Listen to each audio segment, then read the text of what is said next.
Entering the Pat Mayo Experience. Pat Mayo Experience. Pat Mayo Experience. Pat Mayo Experience. Experience. Welcome to the Pat Mayo Experience, Week 3 DraftKings picks and preview. If you out there want to play in the best tournament on DraftKings, go to the description of this video or podcast, and you will find the link to get into the Week 3 Pat Mayo Experience Listeners League on DraftKings. $15 to play, 3 max entry, no rake. So there's over $60,000 of rake-free guaranteed money. That is legit the best tournament on DraftKings. You can't win $1 million, but you can still win substantial bucks, and there's just more money to go around for everyone who's entered. And if we don't fill it, that means they're going to make it smaller, which would be the worst news possible because they're legitimately just hosting a tournament for all of us to play with no commission on it. You're not going to find that anywhere else. So hit the description, Pat Mayo Experience Listeners League, enter up to 3 times. I play 3 lineups. I'm awful. I'm dead money, so it's better than no rake. It's no rake plus $45 is the way you really need to look at it.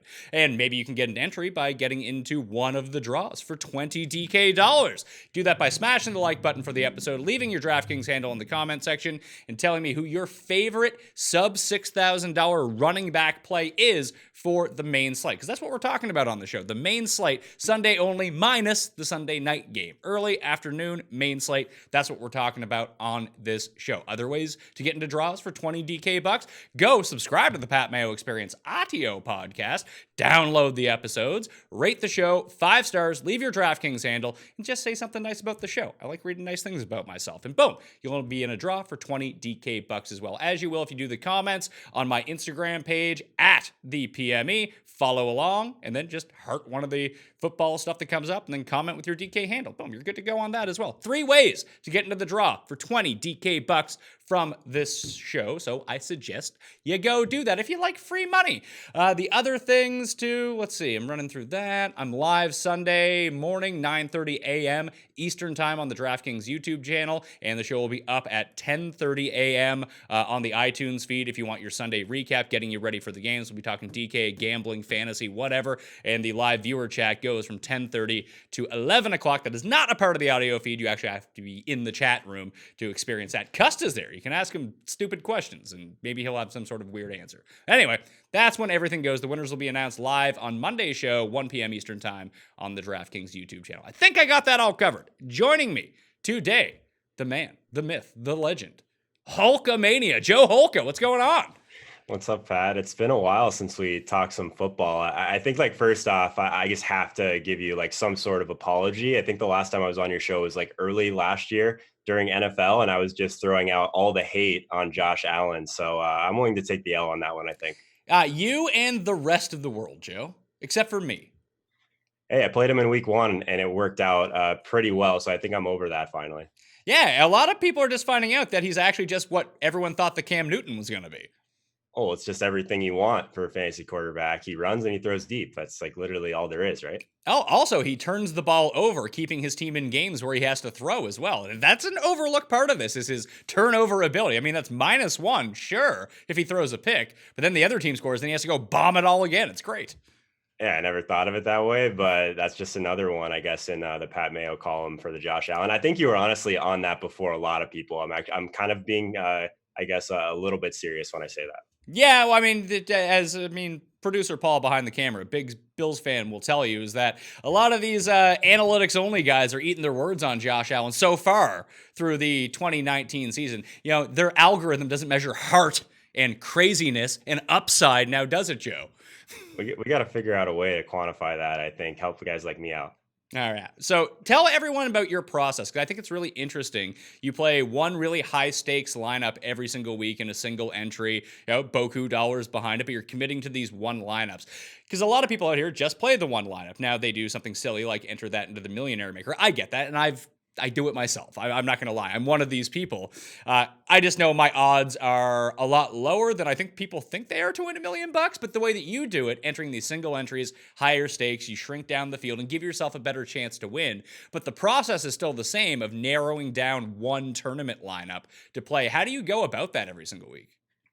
Yeah, this is my third year doing it actually. So I think that just approaching these smaller field GPPs has just been the best for me personally. I'm not really trying to enter a bunch of lineups in the Million Maker, like you said, and beat hundreds of thousands of people. I'm playing these small fields, not even necessarily the high stakes side of it. It's just that I'm playing against 100 or less people most weeks. So it really just turns into a leverage type position where I'm trying to play what I think are the best plays first, and then make a few like kind of small pivots, whether it's a unique correlation or just a couple lower owned wide receivers. So you can approach it like that. But in a lot of ways, I approach it to like a cash game with upside. Like last week, even I know it was kind of a weird week overall, but the cash line in double ups was actually only like 6 points behind the cash line in this GPP. So it's worked for me. I do think that just playing one lineup, there's a lot of variance there as well, right? But as far as like the season overall, when I'm right, I really want to be right. So I think that the more you spread out at times, you're kind of just like hedging yourself into mediocrity at times. So is it usually single entries that you end up targeting, or do you even go to the 3 or 5 max potentially, knowing that people can't just jam 150 lineups in? I will say that I put every lineup in the Millie Maker that I ever make, pretty much, just because I Just can't cause, handle. yeah, Yeah, no, I of just can't. course. I can't handle it. I can't handle not having that in there. I've actually had a close call once, and it was actually a playoff week. I had it not in the biggest Wildcat. Would have won the biggest Wildcat, won the small one. So I said after that I would never make that mistake again. So I play, yeah, I play the 1500, and then I play like everything like 100 and down or something like that. Yeah, I think that there's two really good ones. I think the $100 single entry is really good, but like instead of investing 10 lineups into the Millionaire Maker, even just playing one in like the 153 max that they have this week, there's 1,111 people in it, and like it still has a substantial payout for first prize. The payout structure is actually a lot more generous as well. Like that's because I've had a really poor 2 weeks thanks to Sony Michel not getting his touchdown that he actually scored counted for him, and the Titans deciding to throw to Quisenberry or whatever the hell that guy's name was instead of handing it off to Derrick Henry. But hey, these are the breaks that come along with playing on DraftKings and playing NFL DraftKings that I really want to rework my approach, because I think that playing these giant GPPs, you're going to lose probably every single week. Maybe the whole key, and Al Smith has always told this to me, like, if you can hit big in one of those tournaments once every 3 years, like you're good for 10 years. And that's the whole goal of playing that. Like I still like to pound a whole bunch. Like I try to get out almost like I do in golf, where I like building lineups. Actively building lineups is my favorite thing to do, but I can't narrow it down like you do and do like one single entry and be like, well, I want to have a piece of that guy and I want to have a piece of that guy. And I think that really goes, I think it's just very common amongst a lot of people. So now I've just decided, instead of doing it in the Millionaire Maker, I'll just do it in the $3. It's going to cost me a whole lot less. Yeah, I started building. I mean, I still build a ton of lineups every Sunday morning. The narrowing it down process sometimes goes better than others. Like last week, I was in between like a 2v2, ended up just going the wrong direction, right? I went with a Watson and Fuller stack, mixed some stuff around, had a Lamar Miller to Mark Andrews stack at one point. But I feel like everyone's got those stories every week, right? So, that, I mean, it literally, sometimes you choose right, sometimes you choose wrong. But I love that mindset from Al, just try and win everything one week. I will say too that this is an approach where you can lose for an extended period of time. I had a really tough stretch the end of last season. Thankfully, I had probably the best start I've ever had in DFS, but definitely gave a lot of those profits back from about week 10 on last year. Yeah, and then you have to figure out where you want to allocate your money. Like now that gambling is legalized in a lot of spots, like do you want to invest all that into daily fantasy? Maybe you're better at picking props. Maybe you're better at betting spreads or betting money lines. You just go to DK Sportsbook, and then you have to start like allocating your money that way. And I found that I'm better at betting on football than I am playing DraftKings. Like daily fantasy DraftKings, I'm better at betting on DK Sportsbook. I mean, that's half the battle, is just figuring out what you're good at and what you're not very good at, right? Like I find that the more lineups I play, I tend to get a little bit too spread out, and then I end up with like a little bit of everything. And maybe that's part of my game that I needed to just improve. But I've just always had so much more success focusing on this tournament, because I have a pretty good feel for what the ownership is going to be like versus something like the Millie Maker. So like in week one, I actually thought that San Francisco was going to be pretty chalky at the higher stakes. They ended up being about 22% in that tournament. They were like 4 in the Millie. It actually ended up hurting me though, because I ended up not playing them for that reason. But that's just the kind of things you got to know the contest that you're in and know who your opponents are. Well, I thought it was interesting what you said is that you can play almost like a modified cash lineup, and there's so much talk. And even on my Friday show, we go over everything about who's going to be the highest owned guy, and then do you play that guy or not? I mean, the move is just play the best players. That tends to work out pretty well regardless of ownership. But like when you talk about like a correlated stack that maybe no one has, or a pivot in this spot or that spot, that's all it really takes, isn't it? Yeah, I think I have a little bit of a different approach as well. As far as like a small field, it doesn't take a lot to get to the top compared to some of these other ones. So I tend to take less chances at running back. I play almost all of the high volume running backs. If it's jam in all three and then kind of figure it out from there with some cheaper wide receivers with upside, that's how I've had the most success. But building what I think is optimal first. And then if I end up on something like in week one, Josh Allen to John Brown, getting him at sub 5% ownership, but still having some rushing equity at the quarterback, all of that, that's where I'm trying to get my upside. I'm really not getting cute at things like I like running back basically ever. Yeah, that's probably the most sensible move. If you can have a direct arrow pointed to volume equals fantasy points, that is the one position where it's not going to work out every single time, obviously. But if there is one position that can remain somewhat fluid or somewhat static, fluid. No, I'm way off on this one. If it just remains constant, it is the work that the workhorse running back gets. And I always like, there's the Chris Thompson effect of this. Like, oh, is this going to be the game where he gets 9 catches and maybe he breaks one? He's only like $3,700. Like, I get the appeal of doing that, and I do it myself. But if you just pay up for 2 studs, or even go through use 3 studs, 2 in your 2 running back spots, 1 in your flex, like the chances, it seems, of a $3,000 receiver outscoring DeAndre Hopkins is much higher than a $3,000 running back outscoring Ezekiel Elliott.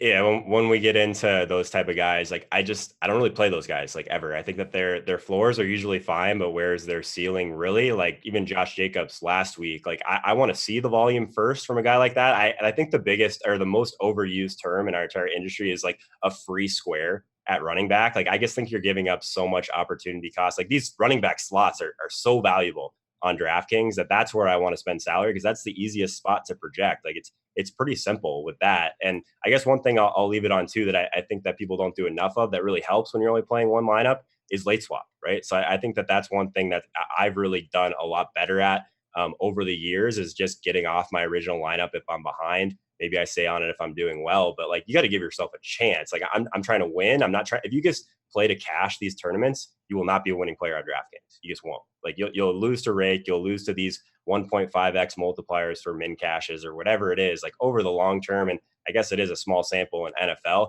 You have to try and win these tournaments, or you're not going to have a successful year, in my opinion. Yeah, even if you know that you're basically dead after the early slate of games, but you do have the ability to late swap, that maybe you just hit on the one guy that no one has because you moved on to him, and that is the only possible route you have to winning any money that week. That if you just keep your lineup as is, you know that, like, even if it was, let's say, last week and like you had Josh Jacobs and that's all you had left, but you know that he's going to be owned in like 30% of lineups or 25 or whatever he ended up at. Yeah. And thinking to yourself, well, if Josh Jacobs has a good game, I'm not going to gain any ground on the field because everyone else has him anyway, and I'm already behind. I need to take him out and try something else, because if Josh Jacobs busts, which he basically ended up doing, he scored like 10 points, but it's not what you expected when you put him in your lineup. And then you switch to like Demarcus Robinson or something like that. Then all of a sudden it's like, oh my God, I've leaped like, 35% of the field. And now I am cashing. So you can just you can dig yourself out of 0 weeks by doing something like that. I talked about this with the Daily Roto guys, Mike and Drew, and you can find the description to that show, the strategy show, in the description of this video or podcast. It has time codes. You can go to the late swap part and you can really dig into. Drew is really keen on hammering down the actual process of figuring all this out and just going with that. Like, if you know you're going to lose, what's the difference of taking the outrageous shot? If you're going to lose anyway, wouldn't you rather like give yourself a 1% chance to do any better? Yeah, 1% is better than 0, right? Some sharp guys over at Daily Roto. I just think it comes down to this time of year as well. We just think we know so much more than we actually know. So if something is relatively close as far as a ceiling projection for a wide receiver, but one guy is going to be 3% and the other guy is going to be 25. Like I just, at that point, if you're behind, you you can't play those guys that you're just going to be holding hands with the rest of the field. You won't pass anyone. Like I mentioned, the Daily Roto show that I did with those guys is in the description. Also, Joe talks about ceiling projections. They have those over at dailyroto.com. Leone actually runs them the ceiling and floor projections and how often they're going to get to their optimal score. It's really cool to check out all the Daily Roto tools like the optimizer. You can build your groups and everything. If you want 10% off at Daily Roto, go to dailyroto.com and at checkout, use the promo code THEPME. Get yourself 10% off. I mean, it's turned Davis into a winning player. So, I mean, that's about as good of a selling point as you could have. That's incredible. I actually love Davis. I think that people rag on him a little too much. He's actually come a long way. If you go back and listen to some of the Roto Grinders podcasts from back in the day, Davis actually is backing up a lot of what he says with data these days. I think those Daily Roto guys are starting to kind of wear off on him a little bit. Well, it's good news because he's one of the best guests you can actually have to come on a show. So shout out to Davis, better player, fantastic guest, good guy. Let's get into the week 1 slate. Running backs is where you want to start off. You said they're easy to predict, so let's predict some. We got Saquon as the number 1 guy. He's 9,100. Zeke is 89. McCaffrey's 87. Kamara is 8,000. The down to $6,000 range, starting at 78, you got Dalvin Cook, Austin Eckler, Le'Veon Bell, David Johnson, James Conner, the Terminator, James Conner, and Aaron Jones at $6,100. Sony Michel is also $6,000 in a game where the Patriots are favored by beaucoup points. They're favored by over 3 touchdowns against the Jets here. So when we look at this and we're trying to predict volume, we know Barkley's going to get his. I do actually think this matchup with Tampa Bay is a bit rougher for him on the ground. He'll still get his through the air because that's how they're probably going to do it, and with a rookie quarterback. But I can't actually trust the Giants to figure this out because with Vita Vea and Ndamukong Suh, we've seen through 2 weeks, Gurley was shut down, or not Gurley was shut down on the ground. The San Francisco running backs were shut down on the ground. Then Christian McCaffrey was shut down on the ground in week 2 against him. You can pass all over Tampa Bay if you want to, but teams seem to be committed to running into this false front, which I think the Giants will actually end up doing. So I'll probably be off Barkley. He can always overcome it because he's awesome. My mind just goes straight to Dalvin Cook and Austin Eckler. They're cheaper than the other guys, and they're just volume hogs now. Yeah, I think I'm with you on Saquon. You would love to see his price come down just a little bit, right? Like 9,100. It's not to the point where you just can't play him based on his volume, but like on the road, pretty low team total. Like they're an underdog. Like you're going to see that pretty much all season for the Giants. But like you said, the matchup couldn't be much worse there. I think that he's probably fine. A guy that I'll have in my pool just to see what happens, but I doubt I end up there. I'm definitely looking at Dalvin Cook. And I think people might get something that I said earlier wrong too. Just because a guy is in the mid-range doesn't mean he's one of these guys that I just don't play. I don't just play the highest priced guys. I play the guys that I think are going to touch the ball the most and have the most upside in that way. So Dalvin Cook, this team, all they want to do is run. I was at the game in week 1 where they threw 10 passes. It was probably the worst game to be at that you could ever see personally. But I mean, it was a lot of fun watching Dalvin Cook. I think that against this Oakland team, it's a great spot. Home favorite. It just really doesn't get much better for that. We know that they're going to involve him in their game plan no matter what. There's a really nice feeling of safety there. I love Austin Eckler as well. 7,200, still a great price point for him based on his volume. I think there's probably some guys I prefer at the top end a little bit more. But at the same time, that's coming from someone that didn't play Eckler in his final team the last 2 weeks. Had him in my pool until Sunday morning. Just ended up going the James Conner route last week. So I guess that didn't end so well for me. So week 1, running backs who saw over 75% of their team's snap shares: McCaffrey, Barkley, David Johnson, Le'Veon Bell, Marlon Mack, Austin Eckler, Leonard Fournette, Chris Carson, and Alvin Kamara. As it turns out, Christian McCaffrey has yet to leave the field so far this year. He's played 100% of the Panthers snaps. Now, we don't know the situation as we speak right now as it pertains to Cam Newton, whether or not that he's going to play. Either he's going to play injured or he's going to sit against the Cardinals. And the Cardinals are a team that have just stacked the box the entire year. They did it against the Lions. They did it against the Ravens, and with different results. It worked against the Lions, and when they did it against Lamar Jackson, he just got to the outside and ran all around them. So whether it's effective or not, it is what they're doing. If nothing else, that part we know. In week 2, when we look at who touched the ball like over 75% of the time, it's a very small list. It's McCaffrey, it's Fournette, it's Austin Eckler, and it's Saquon Barkley. Like that's basically it. Yeah, Christian McCaffrey, spoiler alert, he's one of my top guys that I'm looking at pretty much every week just because of how much he touches the ball. I actually am super interested in him this week. I think we're going to play guys against Arizona constantly. I think there's going to be a lot of plays. It hurts me to say that as a Cardinals fan, but it's an amazing spot. I mean, I have him projected for the most touches of the entire week. One thing that I really like is that the spread is so tight in this game. They are on the road, but I do think that there's a chance that McCaffrey gets a lot of work in comparison to last week. I'm not scared off by that performance whatsoever. I think McCaffrey at 8,700. I definitely prefer him if we're talking about him versus Saquon. I think Dalvin is a nice price discount. I don't think it's egregious to play both of those guys and try and see what you can build around those two. Would you go McCaffrey over Elliott too in this spot? Because you can make the case two ways. You can be like, oh, well, this is a game where Dallas can play its backups because they'll be up by so much against Miami. But then you have to think, well, how did Dallas get up by so much in this game? Was it 3 Ezekiel Elliott touchdowns? Because if he scores 3 touchdowns, I don't care that he doesn't play the fourth quarter. Yeah, I love the Dallas offense this year in general, just because of how much different kind of that play calling they have in general. I think that the Zeke thing is interesting. I think he'll probably come in at a higher ownership than Christian McCaffrey. Not that we really care a ton about ownership at running back anyway. But yeah, you're probably going to have to choose 2 of those 3. Zeke as a massive home favorite, that team total of 34 so points already. It's really tough to get away from Zeke. I mean, if you think he's not going to play the fourth quarter, then maybe, but I think you can definitely project him for still his usual 22, 25 touches, something like that. So starting with Zeke and Dalvin is definitely going to be a popular route as well. Yeah, Zeke and Dalvin is going to be somewhat popular. It appears like no one is going to use Christian or Alvin Kamara this week, and I'm probably on board with that. But then I'm going to be sitting there and be like, oh, he scored 40 points, fantastic. Yeah, you're always looking for these spots where it's just like the post hype week, right? Everyone wanted to play him last week, but it's interesting. I don't know how much I love this Teddy Bridgewater led offense. Like, he's never a guy that I was super impressed with. He actually doesn't throw to his running backs a ton as a whole anyway. Hopefully that's more of a scheme thing for New Orleans, but Seattle's going to get a little bit of pressure, you would think. But so maybe that leads to a few more catches for Kamara. I don't know. I guess I hate the team total there. It's under 20 points right now, at least the book that I'm looking at. I just think there's better volume situations to attack. But from a pure GPP perspective, like, everyone's jumping off Kamara this week. So it makes some sense. Yeah, it probably won't be for me, especially if I'm only going to play like 3 lineups or something like that. I think I'd just rather go with McCaffrey, but I think I might go with my initial gut call of thinking, you know, Dalvin Cook, Austin Eckler. That way I'm not paying supreme top price for everyone. And I feel good. I don't feel good about it, about fading Zeke, because I'm just going to play Devin Smith everywhere for the cheapest price possible.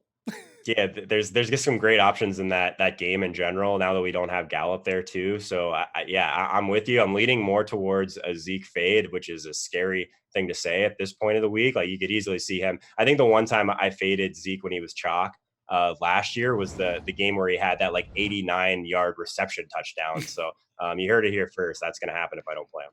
So Cook, Eckler for me, the best options of these top 10. The only other one that I think gets into this mix, people will say David Johnson. That's not really for me. It's Le'Veon Bell. He caught, 11 passes on Monday night?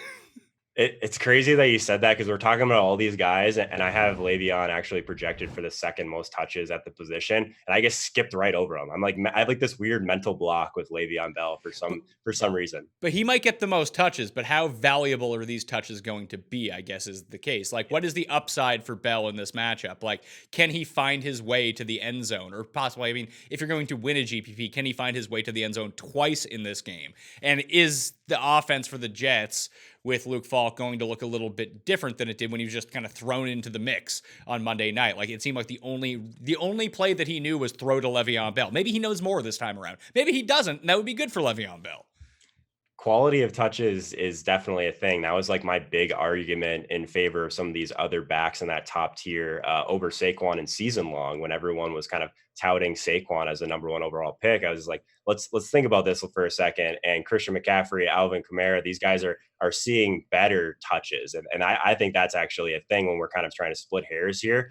So Le'Veon, like, I don't really play running backs that are this much of underdogs, obviously, but this team total is so low that at 7K, it's pretty enticing based on volume alone, but like, his ceiling is probably pretty low compared to these other guys. Yeah. So again, that's why so Eckler and Cook is basically what I've decided on here. And this next tier of guys below 6,000, unless you have some sort of large affinity for Sony Michel as a giant favorite, like the touchdown equity with him, especially if Damian Harris continues to be a healthy scratch, is just super duper high. Yeah, I think everyone's waiting for that 3 touchdown performance from Sony Michel, right? But the problem is the way his usage is, if he doesn't, he has to hit the bonus and he has to get multiple touchdowns for you to really have a ceiling game from this guy. So if you're just going to chase that all year, and when the Patriots are favored, you're going to end up playing him every week and really hate yourself on DraftKings. So I'm not really a Sony guy. I typically kind of avoid this range of running backs unless it's something where we get a supreme discount on someone that's going to touch the ball a ton. I'm pretty scared of this New England running back situation in general. Again, probably a bias I should get over. But if you're playing kind of a single entry 3 max type approach, he's rarely even in my pool. So from all the guys who are $6,000 to $4,000 at running back, the ones that really interest me, one is Chris Carson. Marlon Mack interests me. Josh Jacobs, again, does pique my fancy a little bit because that's all going to depend on his health situation. Damian Williams, and I can't believe I'm saying, actually, I can't believe I'm saying this because I'm always play him, is Peyton Barber.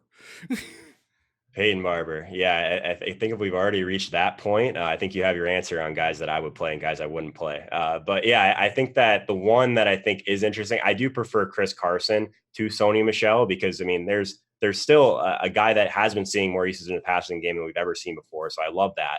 But also, we know Seattle wants to run. The game script should be good. Home favorites, that pretty high team total there for Seattle as well. So I think Carson at 5,900 is the guy in this range that I probably prefer. I think Marlon Mack's a really good call. He's someone that I've, again, been kind of skipping over a little bit, but I've got him at just over 22 touches right now. 5,800, that's a great value, especially against this Atlanta team that will give up some passes. So hopefully we get a few more of those than we normally do for Mack. If we get 4 or 5 targets in the passing game, Mack could look like a screaming value.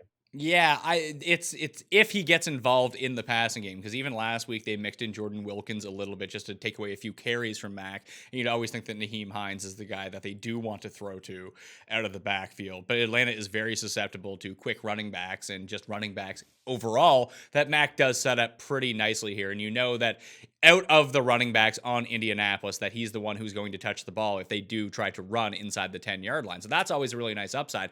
Carson, I like a little because people are so down on him after the fumble last week. He got sent to the bench in favor of Rashad Penny. And then we see CJ Prosites come in and play the 2-minute drill for the Seahawks. That I think a lot of people will just be off of him here. And I have no super duper confidence that he's going to play 75% of the snaps, control the goal line, and do all the things you would want from Chris Carson. But that potential is there for him, and people will be off of him. So he's a low ownership, potential high volume guy with substantial upside in this matchup that I think that could be a spot where I'd be willing to take a risk.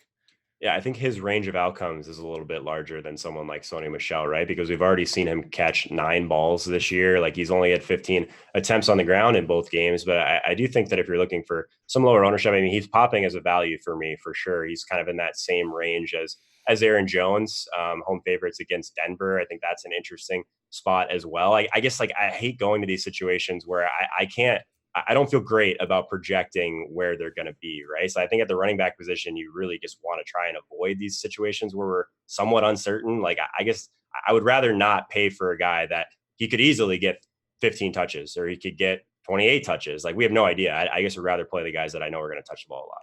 Yeah, just looking at the early DVOA rush defense so far on the season, Tampa Bay is actually first. Then it's the Eagles, then New England, Oakland, and Chicago. Minnesota's high up there too. So I guess we have to, unless you think that Josh Jacobs was only not involved in the passing game last week because he had tweaked his groin and they were keeping him out. But if he's not going to catch passes, he falls into that Sony Michel bucket.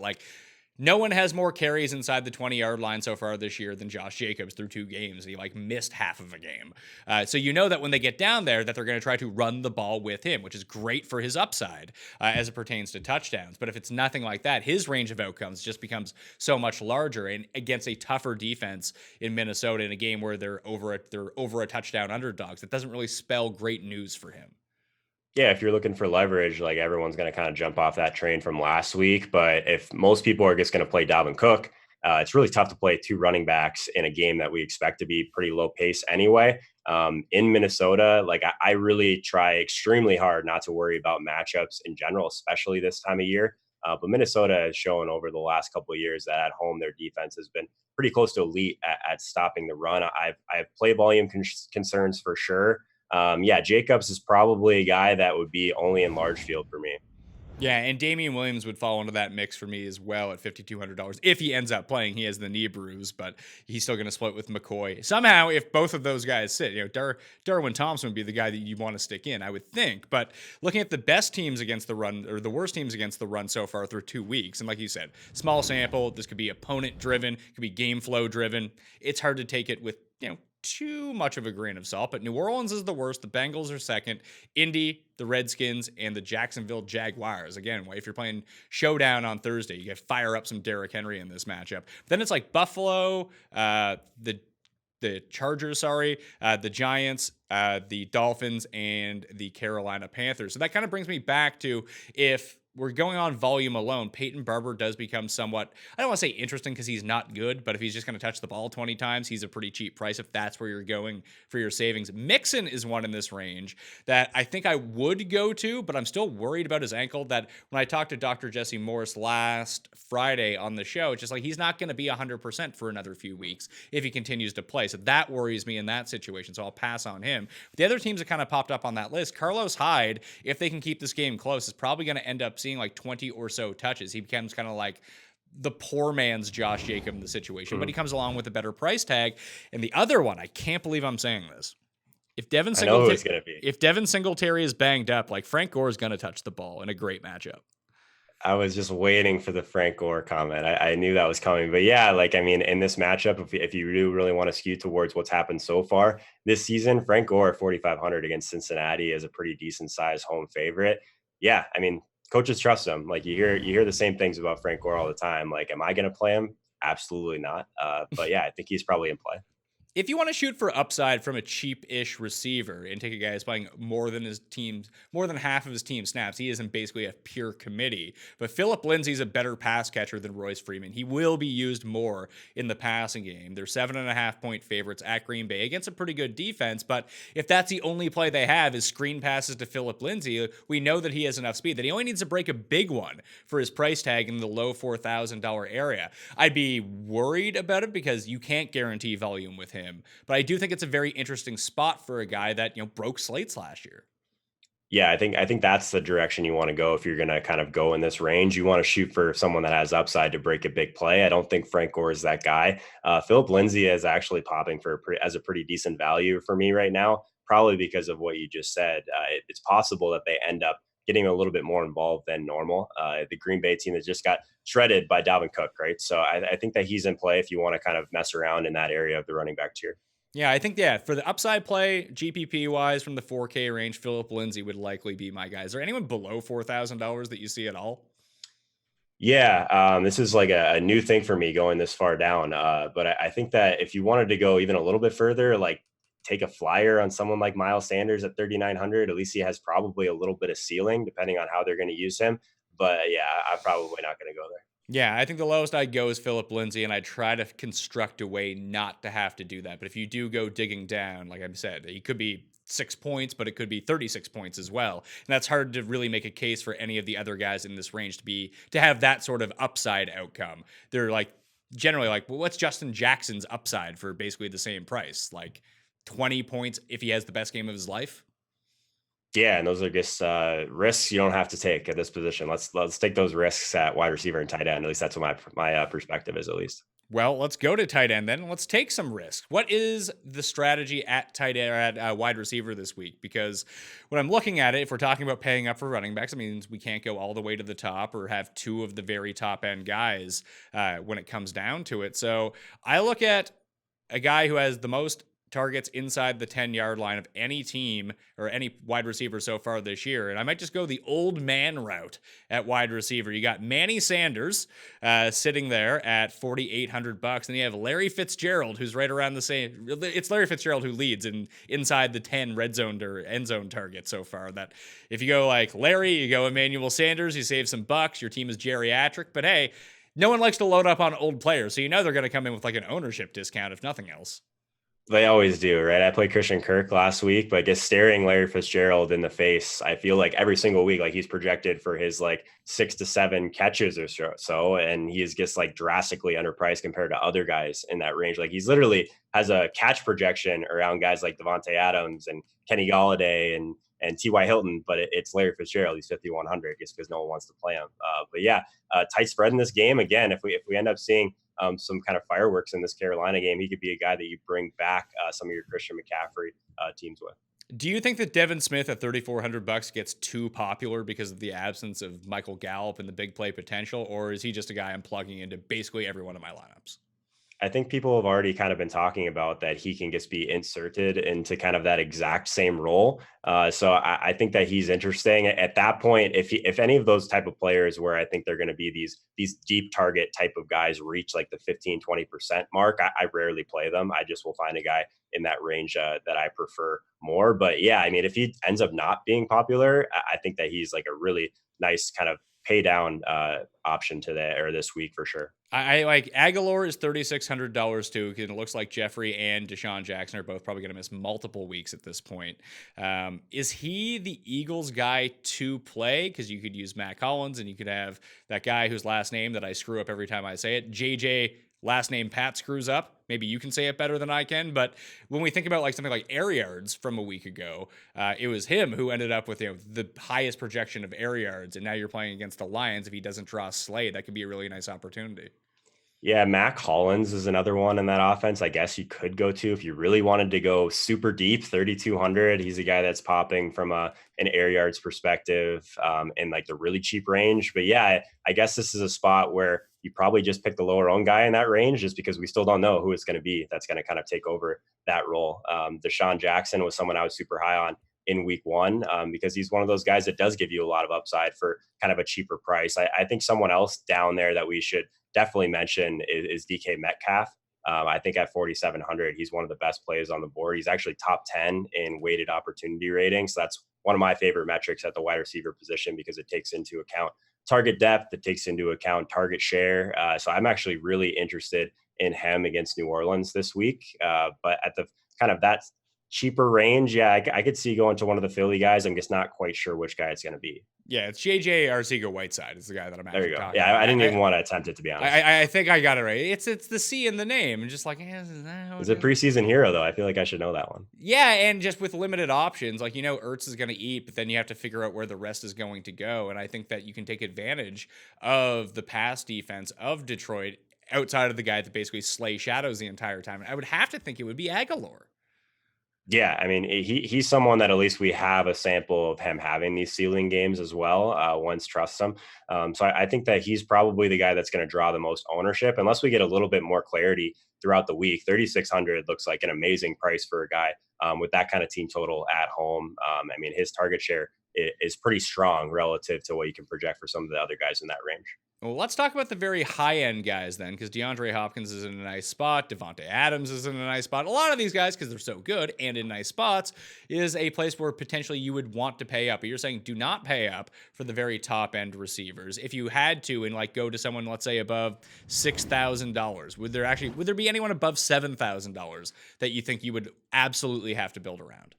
Yeah, it's not that I don't like these guys. It's because I never have the salary to play them in kind of the tournaments that I'm in. But I think Keenan Allen at 7K is someone that's still super enticing. I mentioned weighted opportunity rating through 2 weeks. He's actually leading the entire slate in that. I think his projection is pretty fair. I'm not sure if he has the ceiling of someone like DeAndre Hopkins or I was going to say Michael Thomas, but it's really tough to see a ceiling game out of him with Teddy Bridgewater. So yeah, I think that for me, it would probably be Keenan Allen at 7K.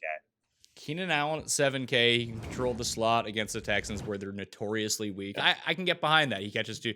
Yeah, you have to look at ceiling projections for this. If he ends up with 11 catches, which is not inconceivable in this spot, especially with a lot of pressure, that's not going to lead to 250 yards, but it could be 11 for 135, and maybe they end up using him in the red zone because everyone's just preoccupied with covering Mike Williams in that spot. I can see that. I'm with you that I like Keenan Allen the most. Above 6,000, though, I think my favorite overall guy, it's between Sammy Watkins and Kenny Galladay are the two guys that I love here.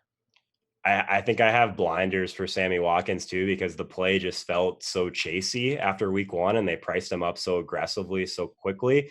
But I mean, the target share that he saw even last week was incredible, right? Like he didn't end up having like a big game or anything like that. But I'm warming up to the Sammy Watkins idea just because if he would have had one of the games, if he would have had the game that everyone was thinking he might last week, like he'd probably be closing in on like that 7,500 range with some of these other guys, like 13 targets last week, like only 49 yards. Like that's a situation where you want to jump back on the train.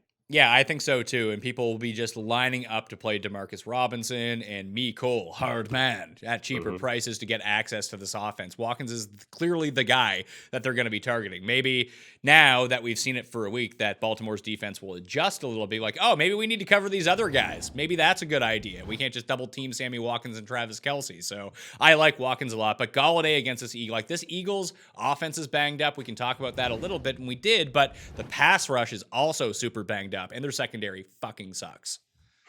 Yeah, and Kenny Galladay is like almost right at the top of my list for all the stats that I really value as far as target share and seeing valuable targets. So I'm with you there. Are you just skipping over Antonio Brown at this point? Like, I don't know what to do with him.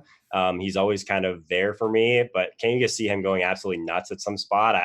I probably won't be there for it, but I think at some point it's going to happen, right?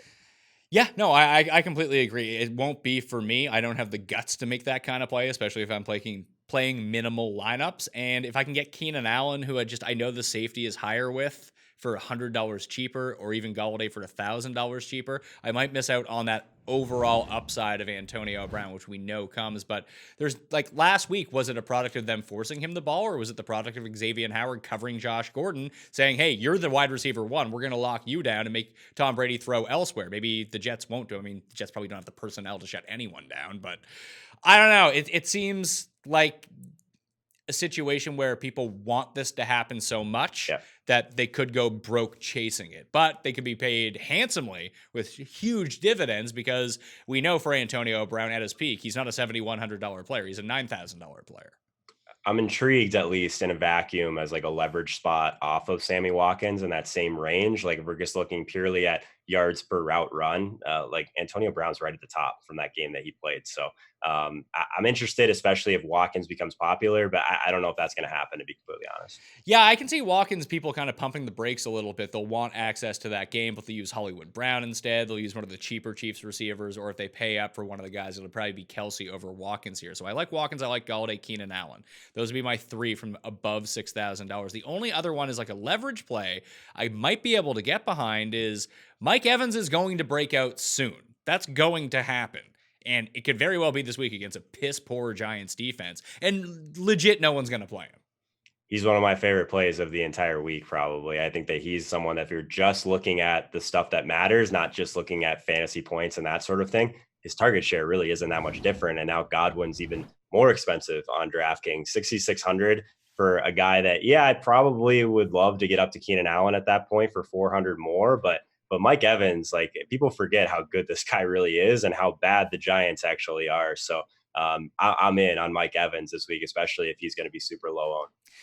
In the entire $5,000 range, we can run down a lot of these guys, like Hollywood Brown's near the top. DJ Moore, who even with a gimpy cam continues just to post numbers every single week. Then you have Tyrell Williams, who's dealing with the hip pointer. John Brown, the guy that won you all the cash in week one. He's still a fantastic play, and I think that he's underpriced. But I don't know if him being underpriced at $5,500 is as good of a value as Mike Evans being underpriced or Kenny Galladay being underpriced, because I would probably have them rated a little bit higher. I know that their upside's higher, but then you got like the Ridleys, the Demarcus Robinsons, John Ross. I've already talked about Larry Fitzgerald, Cole, hard man, Will Fuller, Christian Kirk, like game-breaking slate guys that you know can do it. Strangely enough, of all these guys, I think Larry Fitz has the best floor and ceiling potential with his red zone opportunities, but at $4,900, Will Fuller is going to have a giant game soon. Deshaun Watson just needs to hook up with him on some of these deep passes, but like they're trying. That would be par for the course, because that's the stack I went with last week, right? So if they just go completely nuclear this week, I would not be shocked. I think that John Brown at 5,500 is still totally fine for kind of the type of targets he's seeing. I'm super interested in that against Cincinnati. Will Fuller is someone that I'm going to have to dig into a little bit this week, I think, because I need to get past what happened last week. I mean, he's got more upside than almost anyone in the entire league in that range for sure. Like, I mean, if we're really talking about Larry Fitzgerald being super popular this week, which could happen. I mean, everyone's going to see these same things and see them playing against Carolina. I don't know. I think that Will Fuller is someone that we could easily go back to and feel pretty good about it. And Sanders at 48 in that range. They're the only ones that really get me going here. I guess DK Metcalf, DraftKings Metcalf, would be a guy to look at as well, like you had mentioned before. But he's priced up a little bit. If Sterling Shepard doesn't play and he's not practicing yet, maybe Benny Fowler against the Bucks. Like, he had all the targets last week. Him and TJ Jones. Yeah, I was messing around with kind of those guys last week, trying to figure out if him, Cody Latimer were in play. I don't know. I think that it's a similar spot as like those Jets guys, right? Like, how do we like project these guys for a ceiling when their team total is always so low? Like, we know team total is extremely important at the wide receiver position. So like Robbie Anderson, Jamison Crowder, like the guys you mentioned from the Giants, I don't know. Like, I think that they're all probably fine. I just good luck picking the right one. I don't think I'll be there. Yeah, and where there is value opened up in the 3K range, like these 4,500 to 4,000, I don't see a huge difference between the guys that are $3,500 this week. Yeah, I mean, maybe Preston Williams, 3,700. I don't know. I guess I think that he's probably the only guy that's really going to be usable at this point in Miami. This is coming from someone that thought Mike Gesicki was a decent leverage play last week off all the other cheap tight ends. So maybe don't listen to me when it comes to Miami. But yeah, I mean, he's a talented kid. He was productive in college. I think that another preseason guy that seemed to show a little bit of chemistry with the quarterback there. So yeah, I mean, it gets really thin fast when we get kind of all the way down there. I think that there's going to be some guys that are popular for a little bit more expensive, which always makes me want to kind of go different in lineup construction. But yeah, I guess I wasn't considering originally Nelson Aguilar at 3,600. I could see him gaining some traction throughout the week. Well, for me, it's going to be Devin Smith. That's the shot I'm going to take just because of the big playability that he connects twice on deep passes, which is entirely viable against the Miami Dolphins, especially if Xavier Howard decides to chase Amari Cooper around the field, which I do believe is going to happen.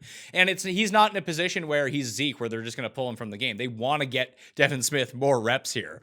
So I can see them taking a few shots. So that's going to be my guy from the 3K range. And one of the Eagles guys will probably end up making it too, because we talked about all these $6,000 receivers that we like and some of the guys in the $5,000 range, but all the running backs that we talked about were super expensive too. We have to take a chance on someone. These are the sorts of guys I'd rather take the chance on than the cheapo running back.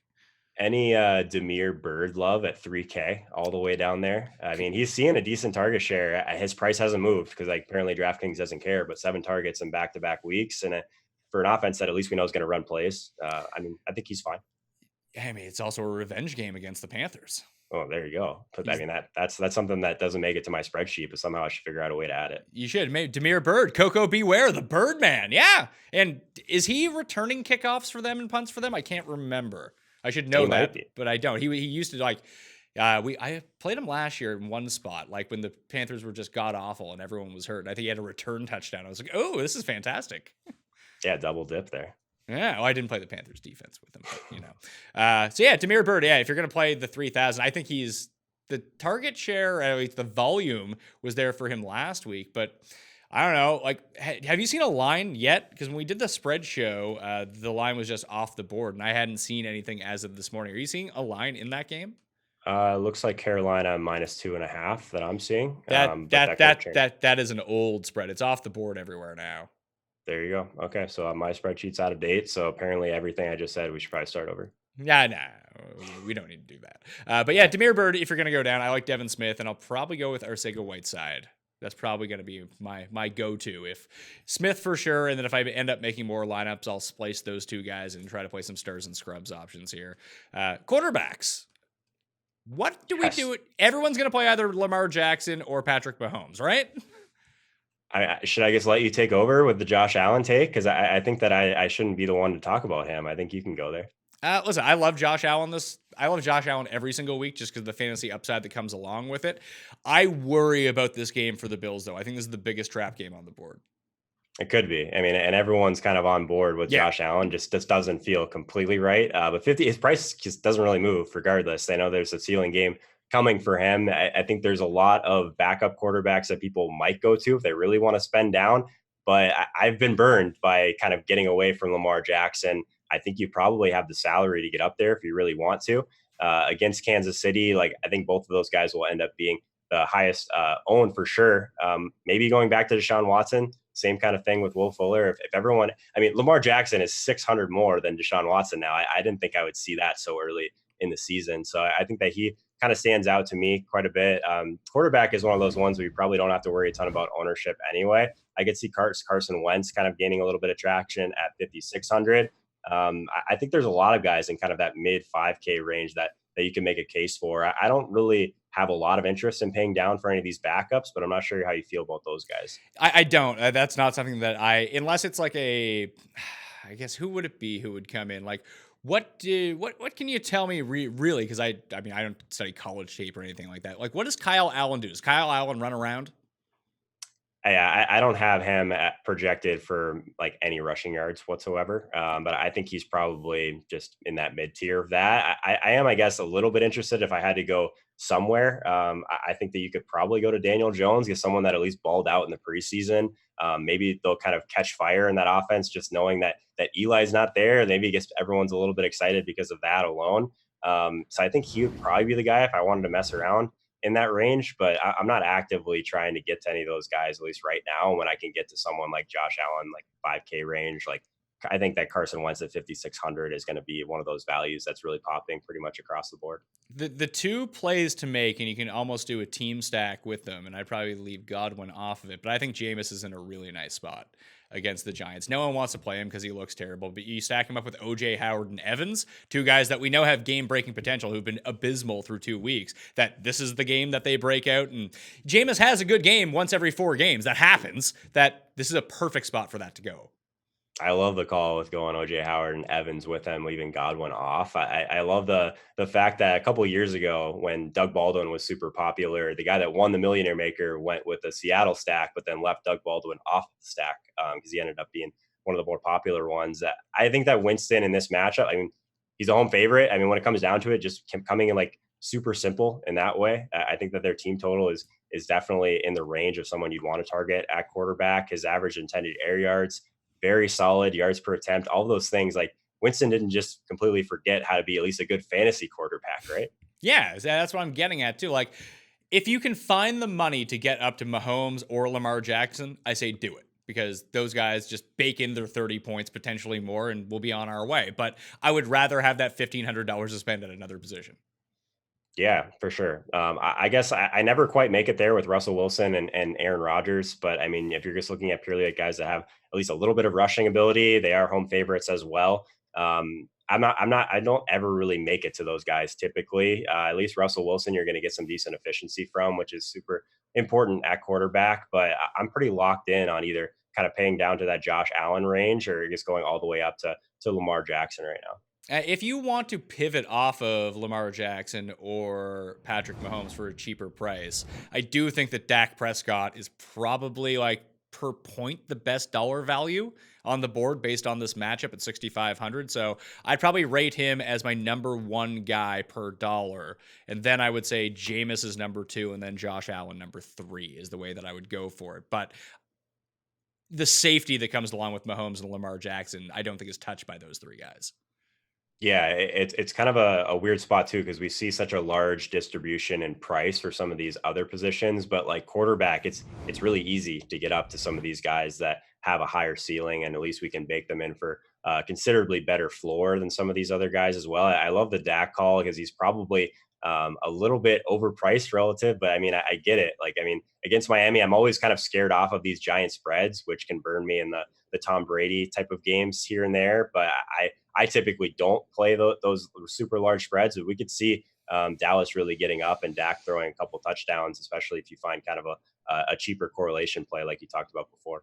Yeah, well, especially like if you go Dak and Devin Smith, and that's just the piece of the Dallas offense that you want to play, that could pay huge dividends really quickly. And then you still get the piece of if he throws to Jarwin or Witten, and like you don't want to play those guys because there's no actual market for them and market share for them. But if they pop with 2 catches for 16 yards and a touchdown, at least Dak gets you those points along with it. I think that's the best way to approach these kind of target share situations where we're not quite sure what's going to happen. You go with the guy you think has the most upside going into a specific role change at wide receiver. And then you just kind of hope that Dak ends up throwing a bunch of no-name touchdowns the rest of the way and that your wide receiver still gets there as far as his value. And then you have all the salary in the world to pay up at running back and around those guys. The only other one that I'd throw out there, and I don't know if I'm going to end up using him or not, but I'm intrigued because I keep harping on how shitty Philly's pass defense is Matt Stafford. Why not? They suck at running the ball. They just cut CJ Anderson. I don't think that Ty Johnson is the answer. Obviously, Kerryon Johnson's not the guy either. That he's right below. He's sandwiched in between Carson Wentz and Jameis Winston. I think Wentz will be incredibly popular. Maybe not with the injuries. I don't know. But I think people will like to play him as a home favorite, and he looked good in the second half, and he'll just put up fantasy points. He will be scared off of Jameis, but there'll be enough suckers like me who will just believe that he's going to have one of these big games. Legit, no one's going to play Matt Stafford. Yeah, and what's the leverage really worth at that point, right? Because what the highest owned quarterback is going to be, what, 15-20% owned, maybe? Like, and you get Stafford at 5%. Like, I don't really love getting the leverage with the guy that's not going to have any equity on the ground whatsoever, low team total on the road. Like, I'm with you. Maybe that's from a season long perspective if you really had to plug a hole, but for DFS, he's not someone that I'm super interested in. Tight ends. This is a spot where if you saved your money at the other positions, you might want to pay up, or you just take the guys near the bottom, I suppose. Like, the best value at tight end, like you have Kelsey, you have Ertz, you have Kittle, Ingram and Andrews have moved up into that upper tier. Their pricing has gone far up. I'd even throw Darren Waller into that mix, and I think Darren Waller is actually the guy just because he's the cheapest, $4,100. Yeah, he's going to be popping from a value perspective for sure. I just hate I hate playing people against Minnesota because all they're going to do is run, which just, like, from my perspective is just like less plays.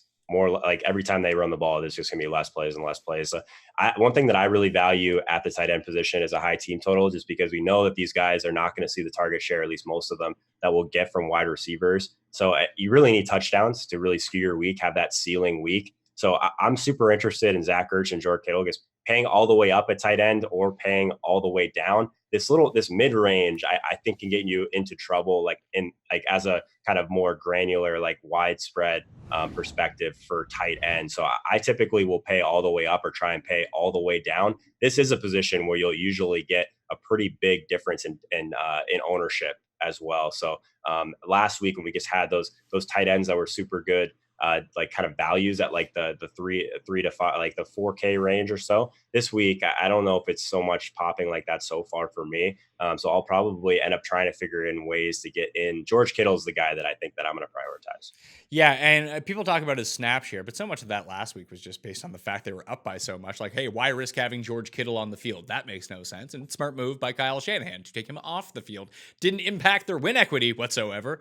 This game, I think, is going to be a bit more competitive against the Steelers, which we'll get to Vance McDonald in a second. Clearly, just looking at the slate, looking at the prices next to them, the two best plays overall, Kelsey, despite the fact that he's $1,500 more than every other tight end, he's great. I'd rather have Sammy Watkins this week. So unless you're playing in a full-out game stack or chief stack, he's probably going to go by the wayside for me. And then Mark Andrews is just a really good price at $6,400 and a fantastic matchup. He's been great through 2 weeks, but I don't know. I think I would rather pivot down to Vance McDonald or pivot up to Evan Ingram and just pray this is the week where Mark Andrews doesn't get the red zone look, and then we get a situation where Hayden Hurst catches a touchdown or Boyle catches a touchdown. He just gets, if you can keep him out of the end zone, I don't think he's going to be worth the 25% ownership that he's going to have.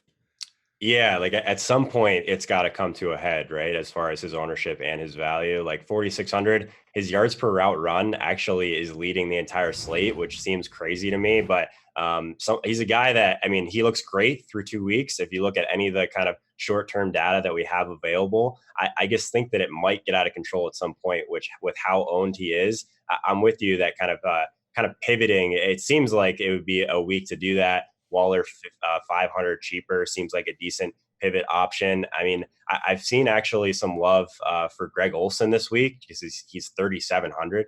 I mean, if we're going to have another quarterback come in, maybe he leans on the tight end a little bit more. It is Arizona, right? Arizona, I guess, gets shredded by pretty much everyone, right? So the tight end position, I think, would be a decent way to get access to that game at 3,700. I think he's pretty interesting. I can see that. I don't know if I would have the full faith that Greg Olsen, out of all the guys in the $3,000 range, I guess it's him and Will Disley are the two that I think people will gravitate towards, and I think I understand that. This could be a really nice rebound week for TJ Hawkinson. After no one was on him week 1, everyone was on him week 2, and he sucked. It might be a nice time to go back. We've seen his big play potential. And again, the defense, especially the pass defense for the Eagles, not good. So as long as they're not asking him to block the entire time, which with a banged up defensive line, maybe they won't be, that I think that he would be my preferred play in the $3,000 area. But I really do think that if I'm not just going to say, you know what, $4,100 is a good price for Darren Waller.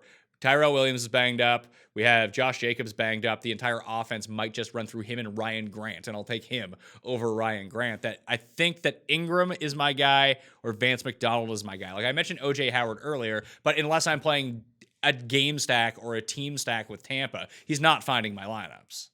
Yeah, that's I was looking at the OJ Howard versus Greg Olsen sort of thing, but it sucks for me because I guess I have a hard time getting away from someone Greg Olsen's ran the third most routes. Like only Evan Ingram and Ertz have ran more routes at the tight end position that's on this slate. So that stands out to me. OJ Howard's ran about half the routes that Greg Olsen has at basically the same price. So yeah, I think that OJ Howard makes a ton of sense from a leverage perspective. The team total is nice. They're a home favorite. Like I love all of that.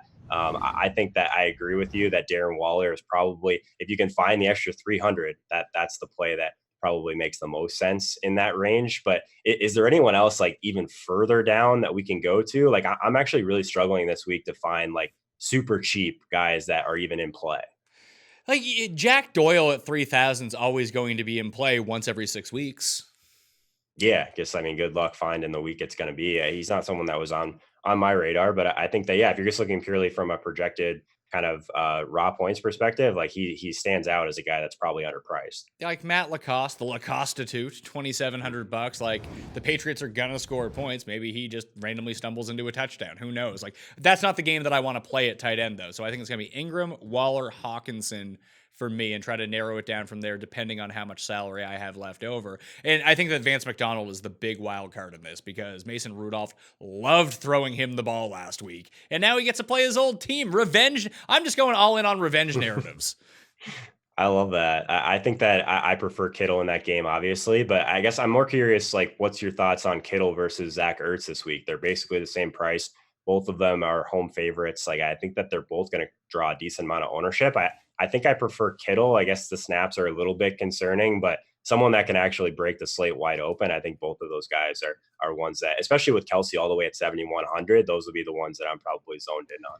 I think if you're looking for the safe 15 points from this position, the answer is always Zach Ertz. But if we're talking about, like you mentioned, breaking this slate and trying to win a GPP, it's always 100% Kittle over Ertz in that situation. 100%. With all things being equal now, if like 38% of people are using George Kittle and 1% are using Zach Ertz, I'd roll the dice on Ertz that this is going to be the game. But if you say same price, similar ownership, people are probably going to be more on Ertz because of the injuries to the Philadelphia offense. And if we think that Carson Wentz is going to be somewhat popular, then Ertz is going to carry ownership along with that, as he is the logical guy to stack along with him. That Kittle would just be my preferred play there. But who is Daniel Jones throwing to besides Evan Ingram exactly? Yeah, that's the thing. I talked about those Giants wide receivers. I was trying to figure out which one was like maybe in play at like basically the stone minimum price. But yeah, I think the right answer was probably just play Evan Ingram and just ignore those other guys. Yeah, the fade on Mark Andrews at $4,600, great price, great matchup, great play, is going to be something I have to stomach this week, and hopefully it works out. Yeah, I did it last week. It was one of my last second pivots, and it didn't work out. So I'm hoping for a better fate for you, Pat. Yeah, well, let's see if we can do it this time around. Defenses. The Cowboys and Patriots, $4,300 and $3,800. Can you justify spending that much on a defense? Yeah, I think there's definitely, as we saw last week, the whole paying up to be contrarian thing, especially with some of these these games that might get out of hand quickly. But now that worked last week, I feel like it's not going to be contrarian to pay up now.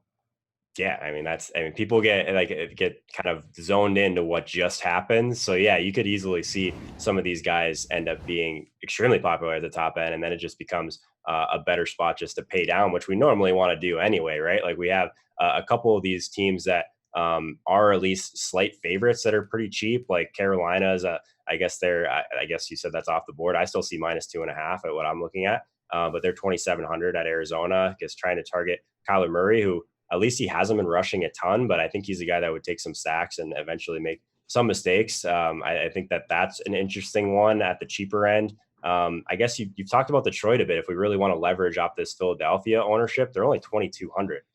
So I think that they're one that I would look at. But at the top end, I think a ton of people are going to go there after what just happened. No one wants to miss out on the Patriots game last week that you had to have. So. Yeah, you had to have it or you weren't going to win the money. And Dallas is probably best positioned to do that, which actually could hurt the bottom line if they start returning touchdowns of the Daks and Zekes and Coopers of the world, because that's what we saw at the end of the Patriots game. The Patriots guys just stopped accumulating fantasy points because the defense just started scoring over and over and over. The Detroit call is somewhat interesting. I'm looking at Football Outsiders right now and just adjusted sack rate through 2 weeks. The teams that are giving up the most sacks per dropback: Cincinnati, Miami, Kansas City, Washington, Seattle, and Atlanta. Seattle's interesting. Like, the Saints D is only $2,200, and we know they can get to the passer. It's just, how often is Seattle going to be passing, I guess, is the question. Yeah, that's probably the issue, right? Because we need pass attempts on the other side. Like, that's one of the most important things. Like, I don't really care a whole lot about targeting a team that's going to score points. Like, that doesn't affect you really at all at defense. So I want pass attempts. I want teams or quarterbacks that take a lot of sacks, that will make mistakes. I think that's got to be your number one every single week. But these massive spreads are just going to be really hard to get away from up there. Dallas, I agree with you. I think they're going to end up being the chalk until we see something different from Miami. So yeah, at that price, I think that Dallas is something we're going to have to consider, but it's a great position to try and get different. New Orleans is actually number 1 in adjusted sack rate for defensive line so far. So that's the number 1 matchup versus a bottom 5 team that, if the Saints can just play this game close, maybe you do see more dropbacks from Russell Wilson in that spot. So I do find that somewhat interesting. The big one that I want to go with, I know we've talked about Josh Allen this entire show, but the Bengals at $2,400. Josh Allen likes to turn it over. He does. I actually think that both defenses in that game are at least in play, because if we're just looking at teams that throw the ball a lot, Cincinnati, 75%, they're leading the league in pass play percentage this year. So I think that both of those are interesting. I guess I'm a little bit I guess maybe I'm a little bit higher on the Buffalo and Josh Allen train than you are right now, Pat, which is crazy. It is. Like, I actually, one of the 2 bets that I've made so far this week, I actually bet the over in that game, because I do think the defenses get involved. You have 2 turnover prone quarterbacks, a bad offensive line for the Bengals. Like, I don't know where the scoring is necessarily going to come from in that game. It just feels like it's going to be a shit show. Yeah, it could easily be. I think that if you're trying to project that game, it might be one of the tougher ones to do, which, yeah, might lead itself to the defense. I guess another kind of tip in the hat for Detroit is that I think that game has a chance to really be popular on the Philly side. Like, the more I look into this, so like, I'm almost always trying to at least take a look. Like, that's why San Francisco ended up being such a great play in week 1, because part of the reason is because of the offensive line, defensive line stuff that we always talk about, but just because of how popular Tampa Bay was. Like, that's how you get to the top, is trying to figure out where that chalk's going to be and how you can take advantage if they fail.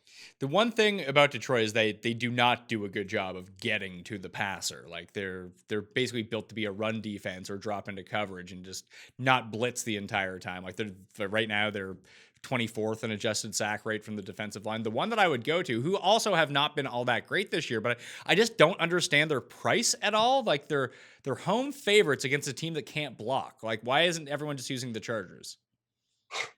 Yeah, that's a good point. Like, I guess that you can make an argument that they've been average as far as pressure so far this year. If we're just talking about just the sack rate, they're kind of right in the middle, smack dab.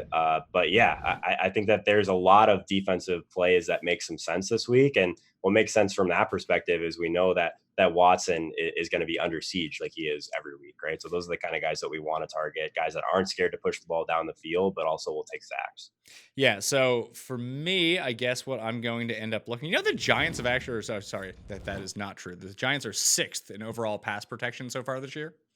Oh, gee. Yeah. Someone actually mentioned that in favor of kind of maybe if Eli's not in anymore, maybe that he was like the big problem, right? And that we're getting a pretty big discount if we were to kind of go with the rookie this week. So yeah, I could see them maybe having him having a decent amount of time back there, and then he ends up being the guy that we should have been paying down for in Daniel Jones. Like I have to get preseason out of my head sometimes because he looked so good in the preseason that I think that he might be a trap at 5K, but he could easily just sit back there all day and just kind of dismantle his Tampa Bay defense that hasn't been great. Yeah, I mean, like I said, the run defense has been good so far. Maybe Bulls has really coached them up. I'm not playing Daniel Jones. That's just not happening. I mean, like the other thing that I bet this week was Tampa -6.5. I just think they're going to blow them out of the water because the Giants suck and they're not even at full strength at this point. But if you had to pick one between Dallas and New England, which way do you think you would go? I think it's Dallas. I think that they're so talented at defense. I think a lot of people don't realize that from a real defense perspective, that they could easily be one of the better talent defenses in the entire league, top to bottom. So I'm going to bet on that. But I think when in doubt at this point, is kind of bet on Miami being bad until they show us otherwise, and then you'll probably be okay at DFS. So if you had to go to the bottom, so you like Detroit, would you go the Chargers, Bengals, or Lions? I would go Chargers, Bengals, then Lions. That's the way that I would rank them. Yep, I think that I would probably have the Bengals if you're taking into consideration price. I think that I probably would have them ahead of the Chargers. I guess they're only a slight difference in price there, but I think targeting Josh Allen, if you're on the other side of things, like he's a guy that will make mistakes, like you said, but isn't scared to throw. So yeah, I think Cincinnati, these cheaper defenses, it's all about who you think is going to get pressure, right? So I actually think that Carolina for a little bit more would be my preference against Kyler Murray. We know that Arizona is going to throw a lot. The pass attempts and the play volume will be there. So I think that I probably prefer Carolina to paying all the way down for those other options regardless. All right, that'll do it on the Pat Mayo Experience. Joe Holka, tell everyone where they can watch your videos, listen to you, and you do the Fantasy Footballers DFS podcast every week too. Yeah, check out my YouTube channel. That's where the Fantasy Footballers DFS podcast video goes up every Friday. Every Saturday, actually, I'm releasing my top 5 picks at every position. That's only going to be on Instagram. Pat, what do you know about Instagram, man? I know you're trying to build that up as well. Yeah, I'm trying to do giveaways for that. I'm releasing prop bets on there. Maybe I'll start doing some Instagram live chats as well. I'm still trying to figure it all out. Like I really just spent all my time over the past 10 years getting like decent at Twitter that I'm leaning into Instagram a little bit more, but I had it for so long just as a personal thing, not like a public thing, that now that I've made that switch, I mean, I don't think people are really just interested in seeing pictures of my kid all the time. Yeah, I've continually been bad on Twitter, so I figured I would find another lane, and I think Instagram is an interesting platform. So yeah, just search Joe Holka, Instagram, YouTube, you'll find me. Those are probably where most of my content is these days. All right, I want to let everyone know to play in the Pat Mayo Experience Listeners League. The link is in the description of this video and podcast. Break free, you might as well do it if you're going to play the Week 3 slate. The cheat sheet for the show will be up on DK Playbook on Friday, and get into all the $20 DK giveaways. All right, I'm Pat Mayo. Thank you for watching. I'll see you next time. Mayo Experience! Experience!